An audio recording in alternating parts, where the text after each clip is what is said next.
In the first noble truth, the Buddha was referring to 8 conditions of suffering. The first 4 are very straightforward: birth, aging, sickness, and death. These are suffering. Then the Buddha says separation from what is pleasing is suffering. That means we experience something pleasant. Now we have lost it. We no longer have it. That is suffering. Simple example.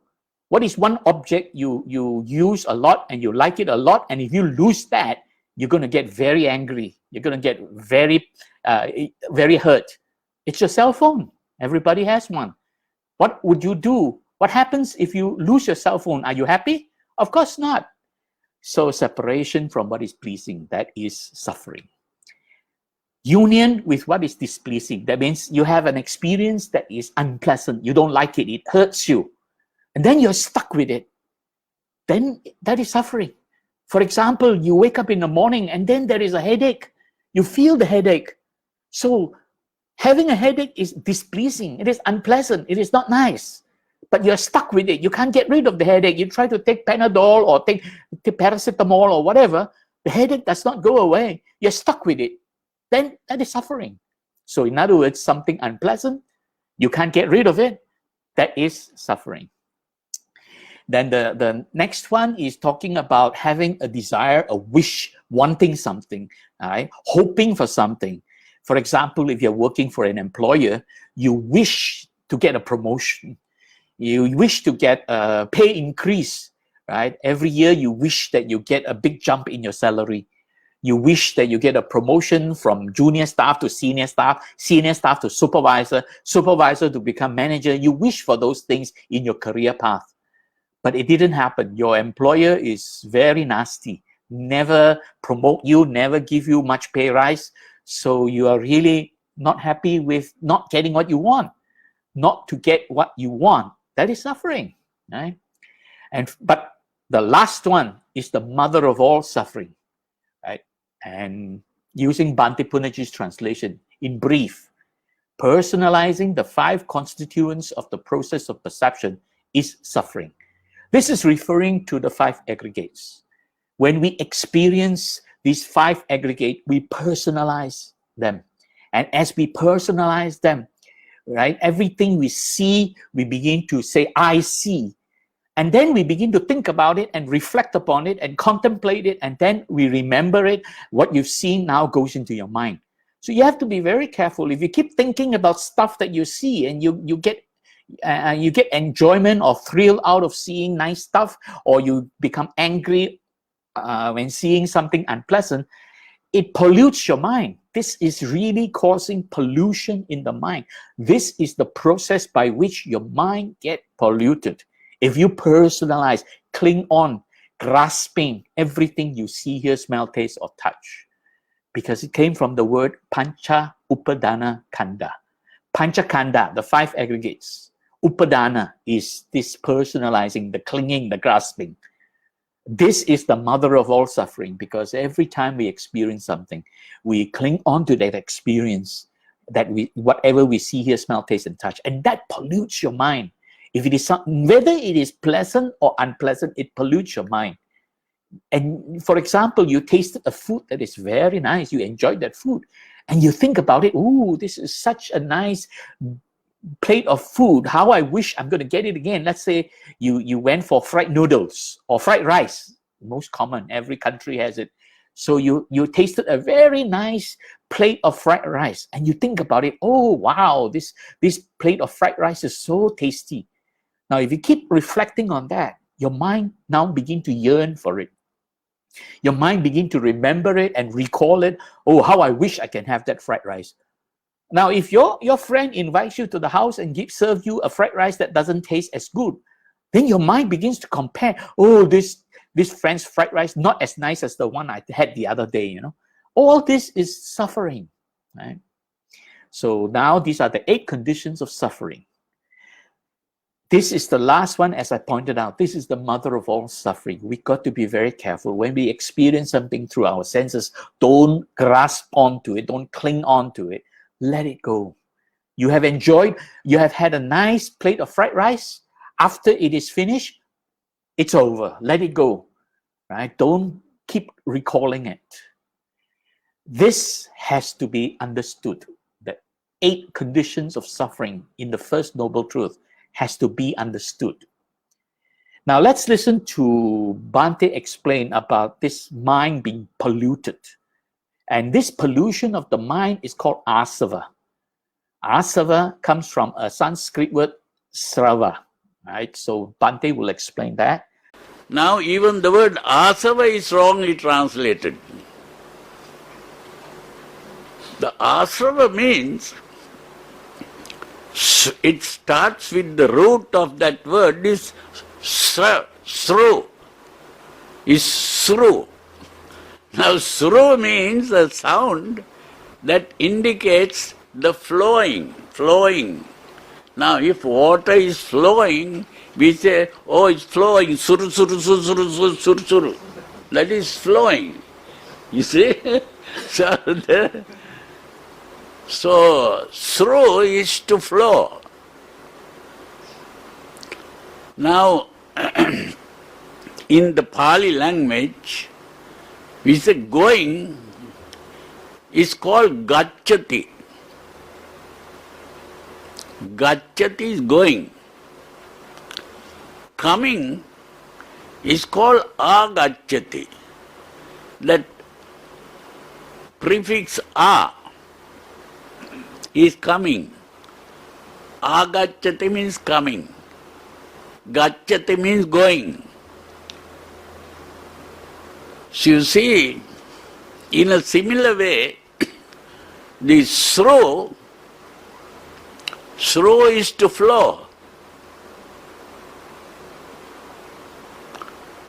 Sru is to flow back, coming. So there is a flowing out and the flowing in. So asava really means flowing in from outside, coming in. Asava. But today the commentators, they explain the sru as something flowing out. Just also, you have just now very clearly explained the word asava, meaning the inflowing of disturbances that influence us. So it's an influence. I just want to highlight there are some books which translate asava as the outflow of reaction, which actually is the opposite of the meaning of asava. You know, asava is actually the inflow of disturbances that cause us to be influenced by it, right? That's why I use the word influence. Yeah, influence. Yeah, because of inflow. But some teachers have said that it is an outflow of reaction. And that is not correct, Bhante. Yeah. So the word asava is often mistranslated. In fact, I was at a sutra study class just the last few days. And the word asava was translated by the teacher as outflow, thinking that asava is this outflow of the pollutants, what has contaminated the mind. But actually, the real meaning of asava, as Bhante pointed out, is influence. Srava refers to water flowing. So normally when we talk about water flowing, we're talking about flowing away. We don't talk about the river is flowing towards me. We're talking about the river is flowing towards the ocean, flowing away. So asava, which is the opposite direction, flowing towards us. So this is referring to influences that pollute the mind. That means things that we see, hear, smell, taste, and touch are constantly being grasped onto and polluting the mind if we keep recalling it. We may see something unwholesome, but if we keep thinking about that unwholesome thing, it pollutes the mind, you know. For young men, you see a sexy picture, and then you keep thinking about how sexy that picture is, you know, then your mind gets polluted with sexy thoughts, that kind of thing. So this is how the mind gets polluted, and that's why we need to do something about that.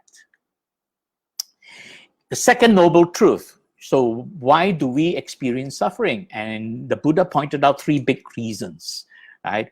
And he says, basically the Buddha pointed out, we suffer because of our tanha. Tanha, commonly translated as craving, right? Tanha, which leads to renewed existence, that means rebirth, re-exist, accompanied by delight and lust. So when we're always seeking for pleasures.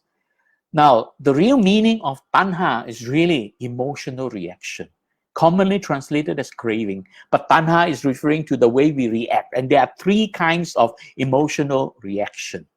The first is tanha for sensual pleasures. And this is really called kama tanha. Kama refers to sensuality, right? So emotional reaction towards pleasant experiences, sensual experiences. The second one is, this is really what is also the behavior part. This is the outflow. The behavior is called lobha. And that is having the lust and greed towards, for pleasures. The second type of tanha is tanha for non-existence. That means it is an unpleasant experience.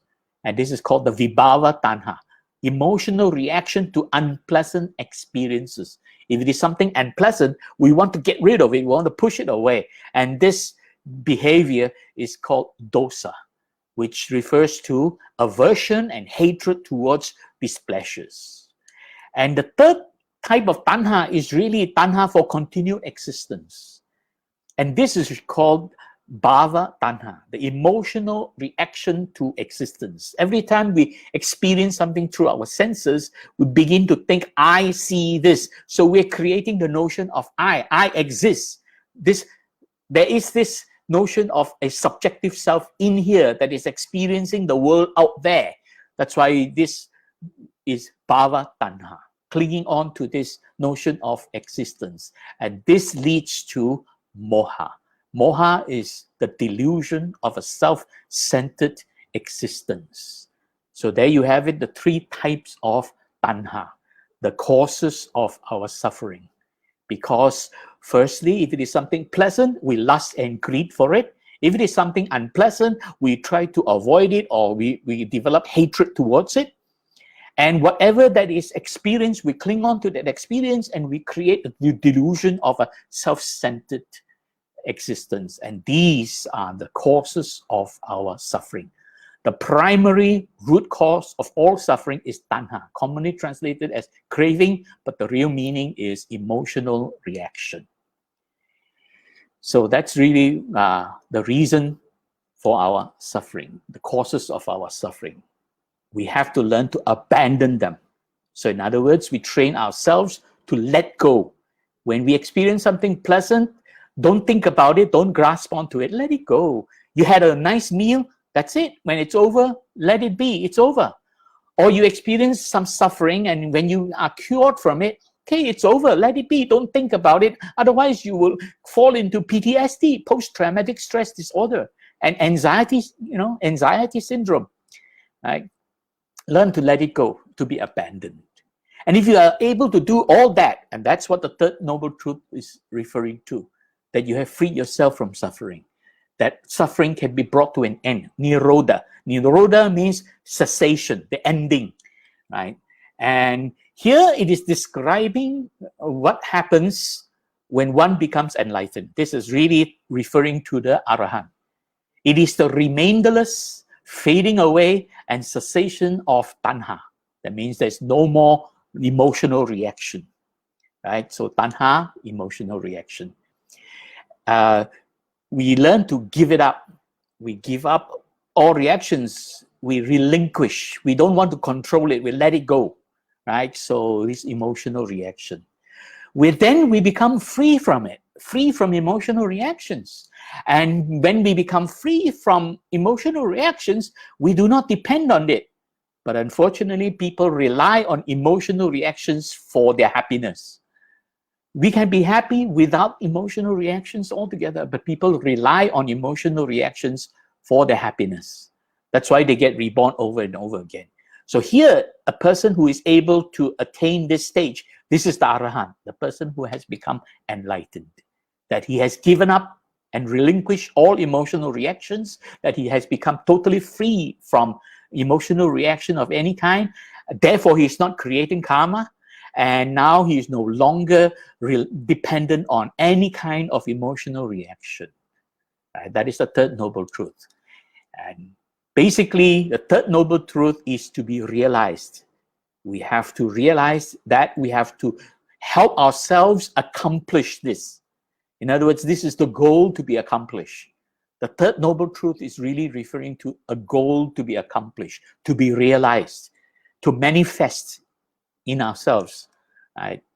And then the fourth noble truth is talking about the way leading to the cessation of all suffering. So the eightfold way, I always like to present it in this way, in a circular form, because it is a continuous cycle, continuous improvement cycle. We begin with having right view, and that leads us to feel confident in the Dharma, and we become devoted to it. And when you are confident in something and you become devoted to it, now you are a Buddhist devotee. You're devoted to the Buddha Dharma. And then you want to do something about it, and that's the second one, right intentions. And that leads you to motivate yourself, and you have this virya. So this confidence and devotion is saddha. Unfortunately, saddha is often translated as faith, like as though it is blind faith. It is not blind faith. It is the confidence and devotion of the Buddha Dharma. And then you have this motivation to want to do something, the virya, the energetic motivation to want to do something. And when you want to do something, you begin to practice. And so now the yellow part is the intellectual part, right? This is collectively referred to as saddha, the devotion to want to practice the Dharma. When you practice the Dharma, you move on to the blue part. And this practice initially is the practice of sila. And that is cultivating virtuous morality by right speech, right action, and right livelihood. Doing that is what is really the purification of the body. When we say purification of the body, we're talking about the way we behave. So this is really the discipline of behavior. And for a lay devotee, then it is abiding by the 5 precepts. That's the minimum. Of course, there are more. Some people take the 8 precepts. Some people take the 10 precepts. Some people become a monk. They renounce. Then they have a couple of hundreds of precepts to follow. So this is basically abiding by the 5 precepts is the minimum practice that helps us to practice right speech, right action, right livelihood. And when we're able to do that, then we can go on and deepen our practice and start to learn how to meditate. So the next part is the meditation part. The next part is the meditation part, the part in green. This is the purification of the mind by developing insight, developing wisdom, the ability to see through the realities of life. And the ability to see through the realities of life is seeing through what is anicca, and that is impermanence, what is dukkha, and that is suffering, and what is anatta, that there is no self to contend with. And this is by investigation of the cognitive experience. This is the highest level of cultivation, investigation of this cognitive experience. You begin with meditation by calming, relaxing, and composing the body, and then calming the mind. This meditation is called samatha. And then you begin to cultivate insight into the realities, and that is the vipassana meditation. So basically, this is to be cultivated, right? So we have to cultivate this eightfold way.